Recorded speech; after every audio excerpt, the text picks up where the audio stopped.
I'm going to start off with my own personal experience, my own vignette, um, to underline what I learned, and what started my curiosity about what is going on with an individual with a form of Alzheimer's dementia that is saying no. Many years ago, I was in a program. I headed a daycare program, and I was interviewing a participant with her son, who was her caregiver. And he pulled me aside and said, I just want to let you know that whatever you ask my mom or suggest to my mom or offer my mom, she's going to say no. But it doesn't mean no. And I thought, well, that's interesting. I'd never come across that. And sure enough, when we would offer her dessert and coffee, here's your dessert and coffee, she'd say no. We knew she liked milk in her coffee. We would say, here's some milk. We're going to pour it in for you. You ready? No. Her friend Joan, who loved to sit next to her, she'd say, Joan is keeping a chair for you next to her. Let's go and sit at the table. No. I mean, all this was kind of curious on the light side until one day, she just didn't seem well to us. So we brought in the nurse, and the nurse evaluated and said, she's running a fever. I think she needs to be seen by her doctor. Called the son up. Son came in, had a great approach with his mom, and, upbeat, hi, Mom, sorry to hear you're not feeling well. But the good news is I got an appointment with the doctor and he can see you right now. And she said, no, I'm not going to the doctor. And I then became more than challenged. I became curious as to why individuals who are approached in a seemingly appropriate way say no. So I have come to learn and want to share this information with you that when offering care for an individual with Alzheimer's or related form of dementia, are you finding they refuse your care when your intentions is to do the best for them? Are they refusing to change their clothes, take a shower, have food, or even taking medication? Is that something that you're experiencing? So, Vivian, why do people instinctually say no? To understand why you're getting a negative response and turn it into a positive, first requires understanding how the disease has affected their executive functioning. So, what is executive functioning then? Executive functioning skills allows us to plan, remember instructions, do multiple tasks, and helps us prepare for the future. I'll give you an example for the audience whose executive functioning is robust. Suppose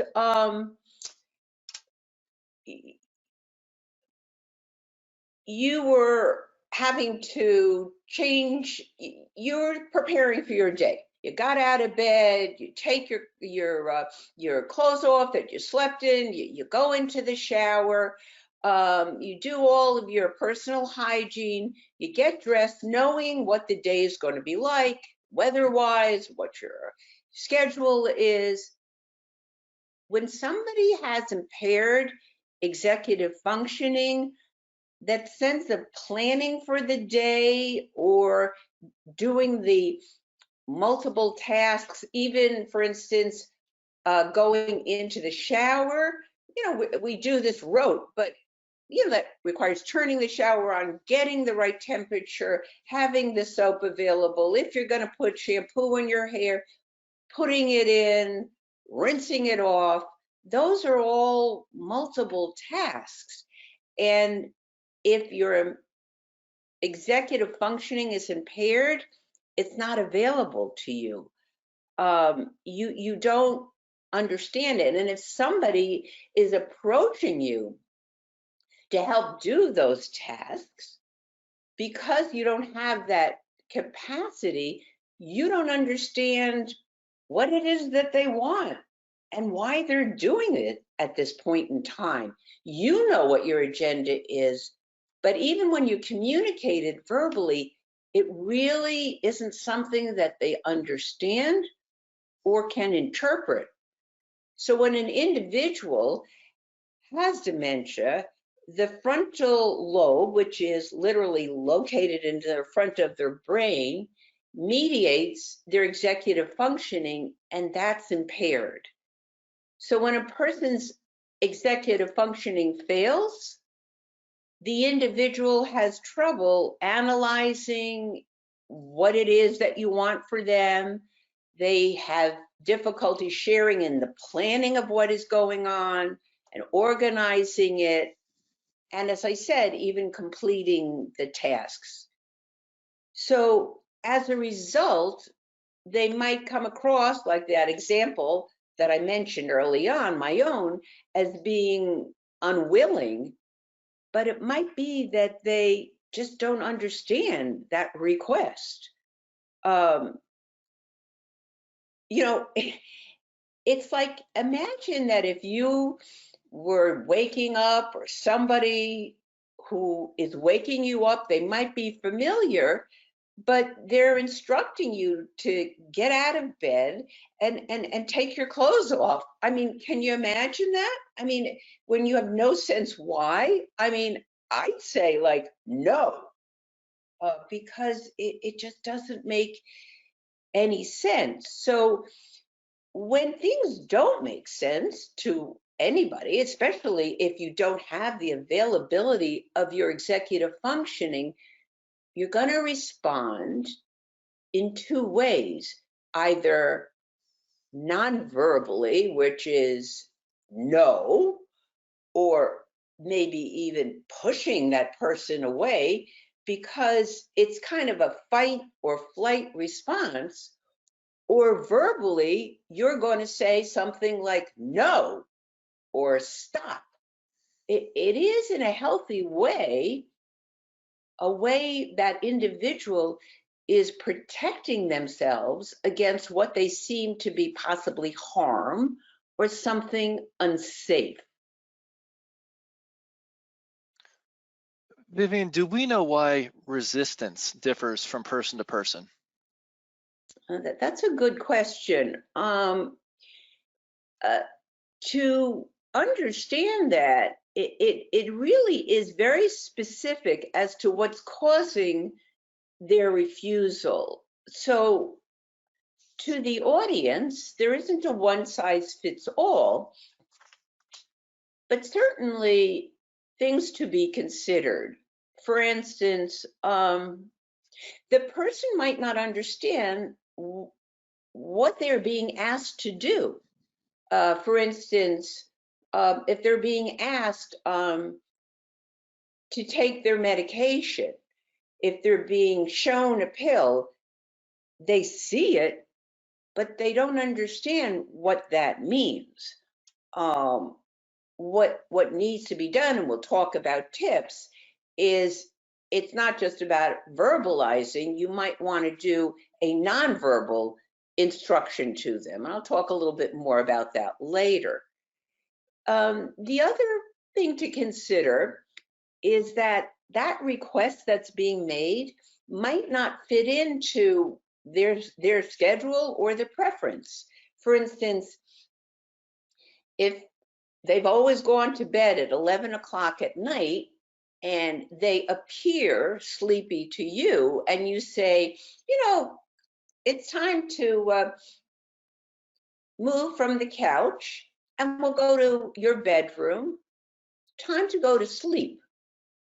Now, if they don't feel sleepy, or the traditional 11 o'clock isn't really their preference to them, chances are how you see it and how they experience it might be different, and they're just going to say to you, no.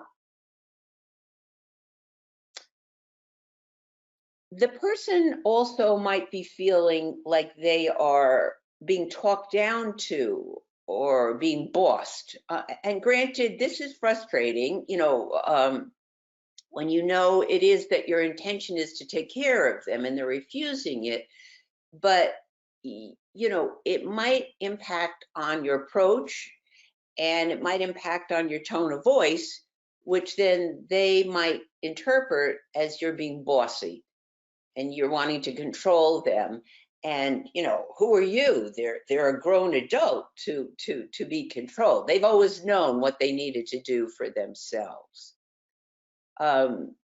Another consideration, and this has to do with the impact not as much on the executive functioning but other areas of the brain, is that they might misinterpret the situation or the environment. For example, the person might perceive a shiny floor as being wet and refuse to walk on it. We see it shiny, but they might pull back, not want to walk. And the response we need to is not come with me, but take a pause and pay attention to their body language, which might be communicating non-verbally some sense of fear or trepidation. And that's what you want to respond to. They might not be verbalizing that they're not going to walk on the floor because it's wet, but pay attention to their body language. And the last consideration, even if you've been caretaking this person as their care partner, they still, given a particular situation, they just might not trust you. They might sense, again, your urgency. They might not understand why you are approaching them and what it is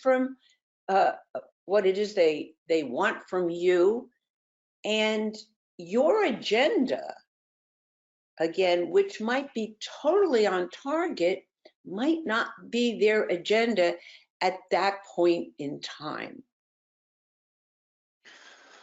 So Vivian, can you offer some tips on how to turn a no into a yes?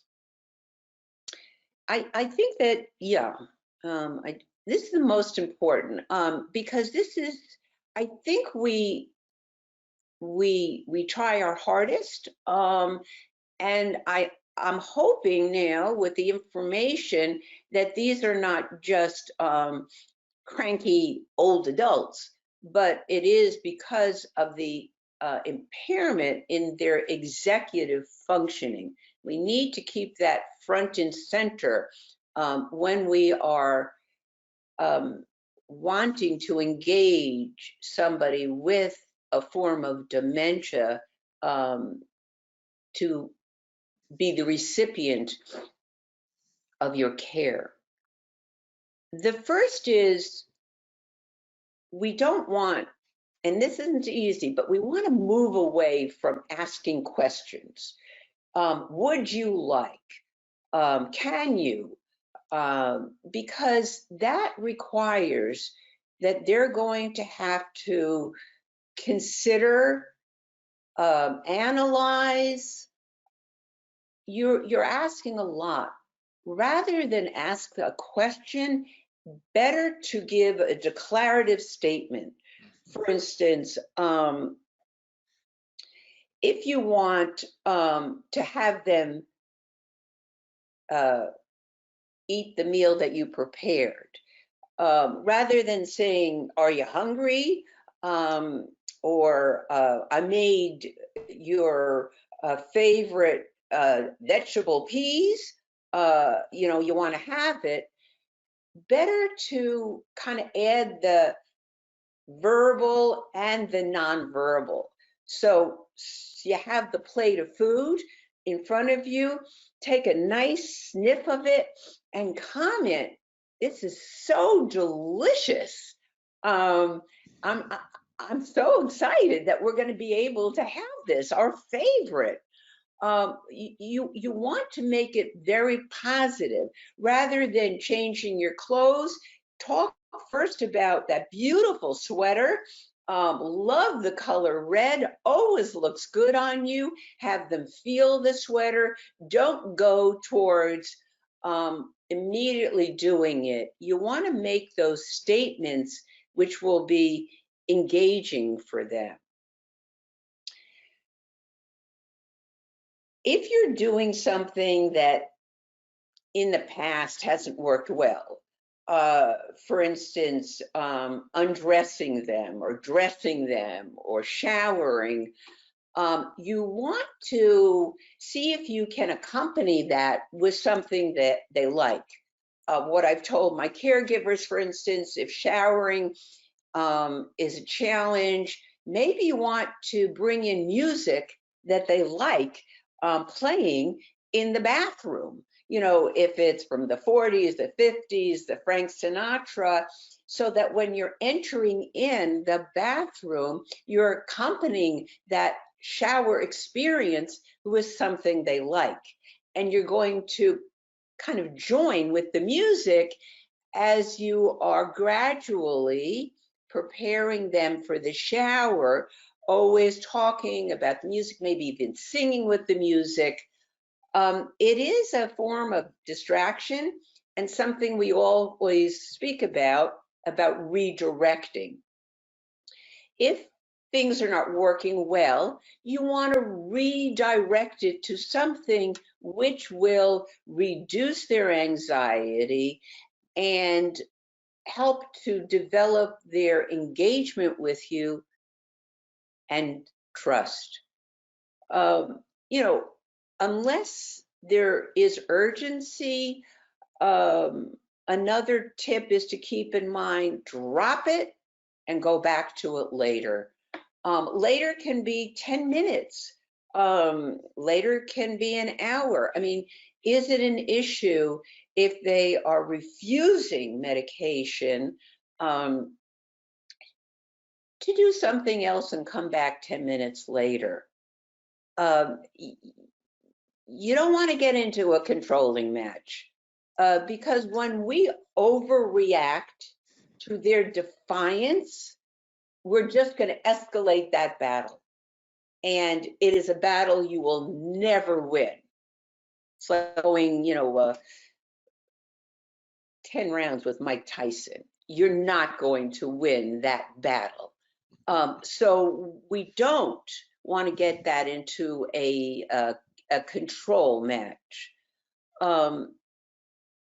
It's really a great way to try to turn the no into a yes is by letting that person help you.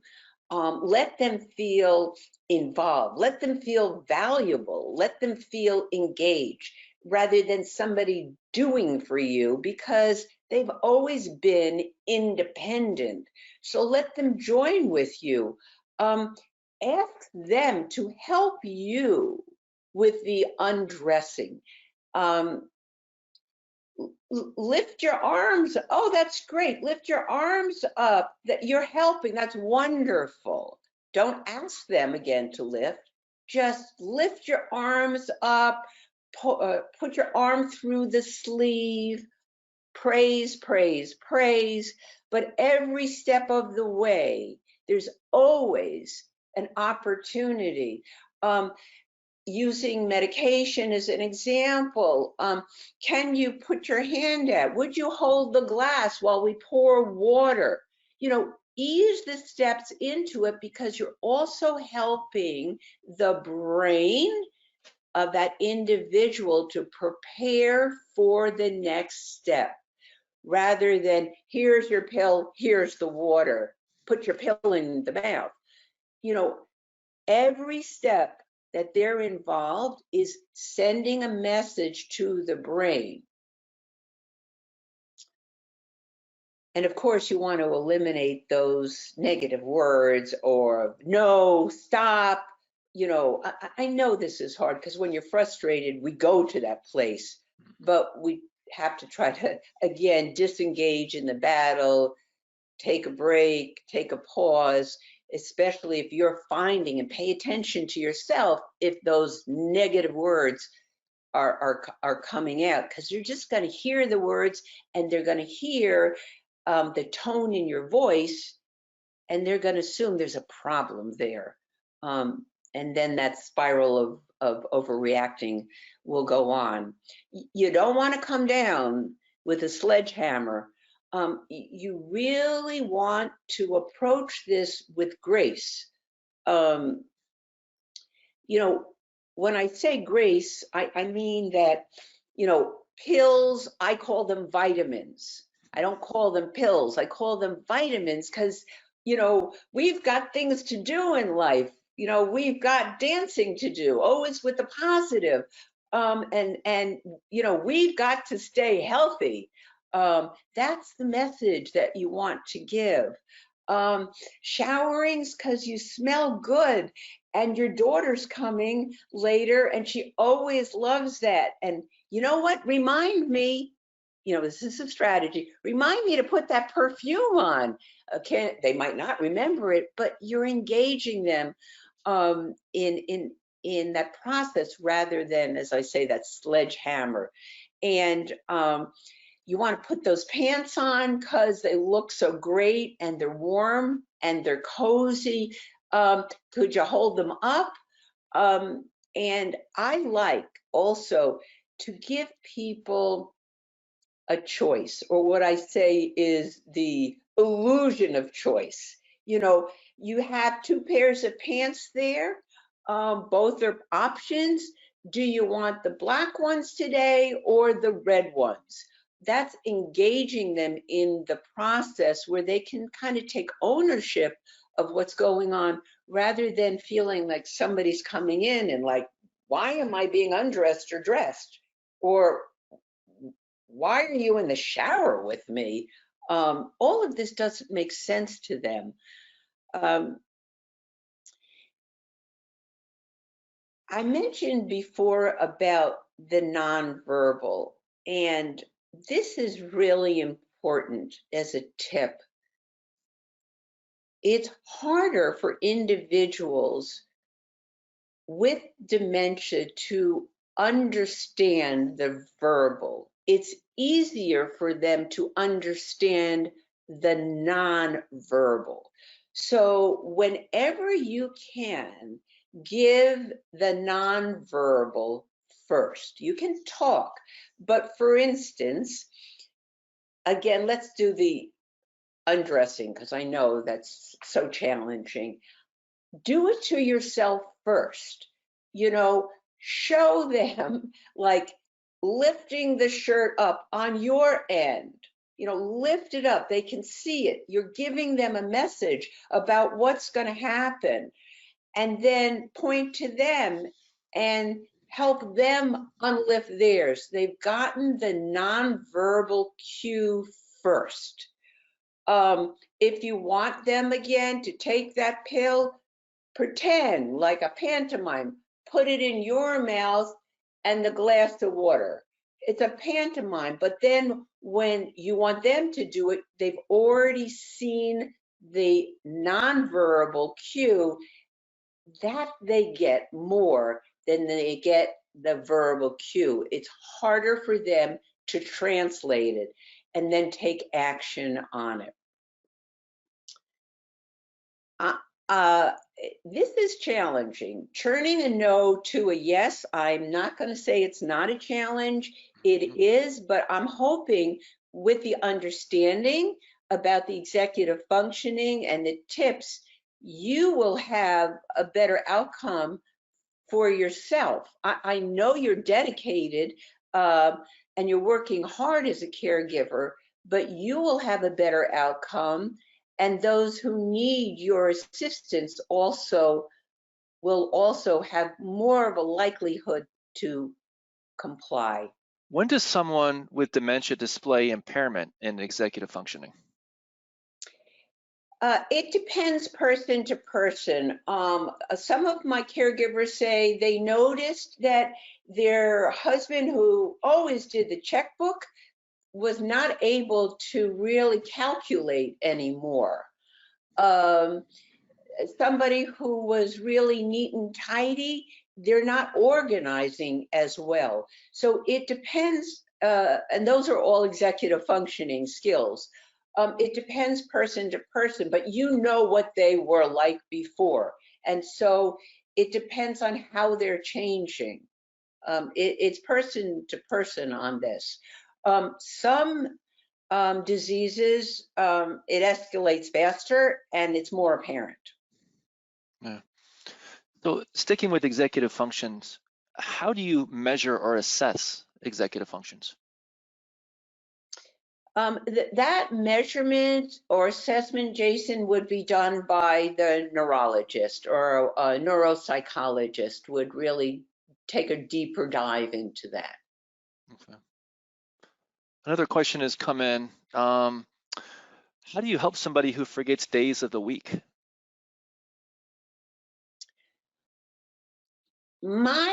When I tell caregivers about that, I suggest that they use a whiteboard. And on the whiteboard, just put the day of the week up there. Um, and not too much information. The day of the week, maybe something that's happening that day. If you are with them, that you can put that information up on a whiteboard. Some people have clocks. I think the Alzheimer store offers them. Big clock says the day of the week on the clock.